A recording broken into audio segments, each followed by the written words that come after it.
Halo semua, perkenalkan nama saya Nekaretia Puspita Dewi dengan NIM 2402020163 dari kelas K. Jadi di sini saya akan mempresentasikan sebuah video yang berjudul tentang analisis pengaruh perilaku provokatif individu terhadap dinamika kelompok dan efektivitas kinerja organisasi. Dalam sebuah organisasi, interaksi antara individu dan kelompok sangat menentukan efektivitas dan kinerja organisasi. Namun, dinamika tersebut bisa menjadi tantangan ketika ada perilaku negatif seperti menghasut atau menyebarkan isu yang dapat memecah belah kelompok. Dalam presentasi ini akan mengupas bagaimana perilaku tersebut berdampak pada kinerja dengan mengacu pada teori perilaku organisasi dan solusi praktis yang dapat diterapkan. Perilaku individu dalam organisasi dipengaruhi oleh beberapa faktor. Yang pertama yaitu motivasi, di mana teori Maslow menjelaskan kebutuhan dan faktor yang memacu seseorang untuk bertindak. Contohnya, seorang karyawan di perusahaan A mungkin terdorong untuk mendapatkan pengakuan atau merasa aman di tempat kerja. Yang kedua yaitu sikap dan persepsi.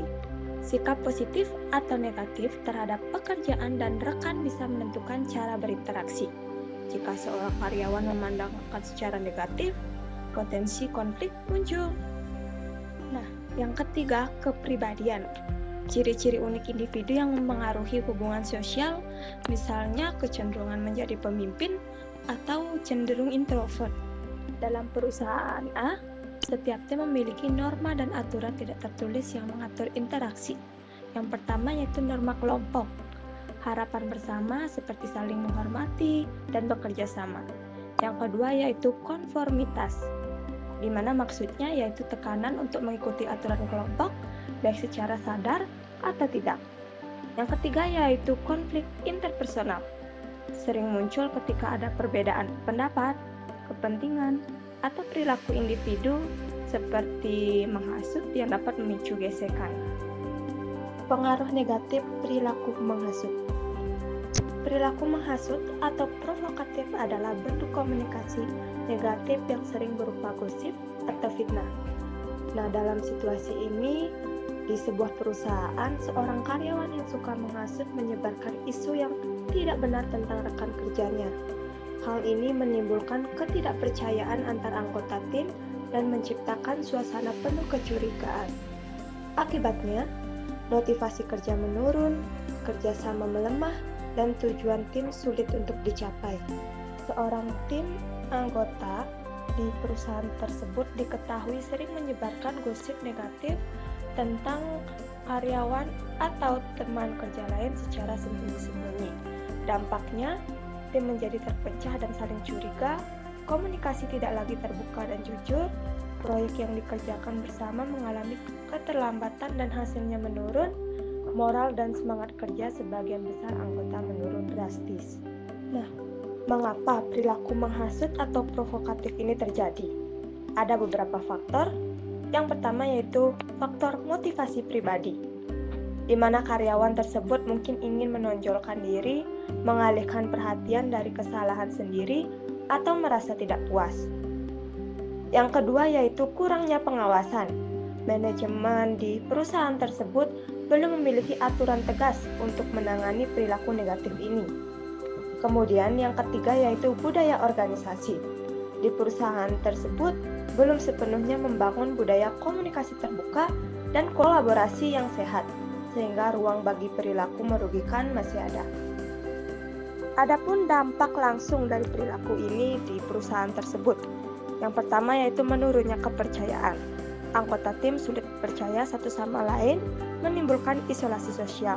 Yang kedua yaitu konflik yang berkepanjangan, ketegangan yang terjadi berlarut-larut tanpa penyelesaian. Yang ketiga yaitu produktivitas menurun, fokus kerja terganggu, kualitas hasil menurun. Yang keempat yaitu turnover tinggi, di mana karyawan merasa tidak nyaman dan memilih keluar dari perusahaan. Untuk mengatasi masalah ini di perusahaan tersebut, solusi yang bisa diterapkan yaitu yang pertama, penguatan komunikasi. Membangun forum komunikasi terbuka seperti meeting rutin agar isu tersebut bisa diselesaikan secara transparan.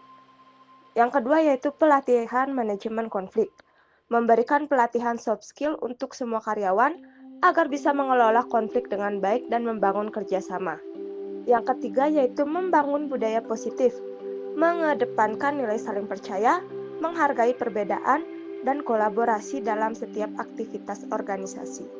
Dari studi case yang bisa saya ambil dari perusahaan tersebut, yang dimana perilaku menghasut di perusahaan tersebut berdampak negatif besar pada dinamika tim dan kerja organisasi. Memahami akar masalah dan menerapkan solusi dari teori perilaku organisasi sangat penting untuk memulihkan dan meningkatkan produktivitas kerja. Pengelolaan perilaku harus menjadi perhatian semua pihak, mulai dari pimpinan hingga setiap anggota tim. Dari pengalaman saya selama berada di perusahaan tersebut, saya menyadari betapa pentingnya komunikasi terbuka dan empati dalam lingkungan kerja, terutama saat menghadapi konflik yang bersumber dari perilaku negatif. Awalnya saya merasa frustasi dan kewalahan ketika terjadi miskomunikasi atau gesekan antar anggota tim. Namun seiring waktu saya belajar bahwa saling mendengarkan, memahami sudut pandang orang lain, serta menghindari asumsi berlebihan dapat mengubah dinamika tim secara signifikan. Salah satu pelajaran terbesar yang saya dapat adalah bahwa kepemimpinan yang proaktif sangat berpengaruh dalam menciptakan lingkungan kerja yang sehat. Pemimpin yang mau turun langsung, memberikan ruang diskusi yang adil, dan menunjukkan empati pada setiap anggota tim mampu menjadi jembatan untuk menyelesaikan konflik. Saya menyaksikan sendiri bagaimana tindakan kecil seperti memberi apresiasi, mendengarkan keluh tanpa menghakimi, dan memberikan solusi secara kolaboratif bisa memulihkan semangat kerja yang sempat turun. Secara pribadi, pengalaman ini membentuk saya menjadi individu yang lebih sabar, terbuka terhadap masukan, dan lebih peka terhadap emosi orang lain. Saya semakin percaya bahwa keberhasilan tim tidak hanya ditentukan oleh kemampuan teknis, tetapi juga oleh kualitas hubungan antar anggota. Ketika komunikasi dan empati menjadi dasar interaksi, konflik bisa menjadi sarana pertumbuhan, bukan kehancuran.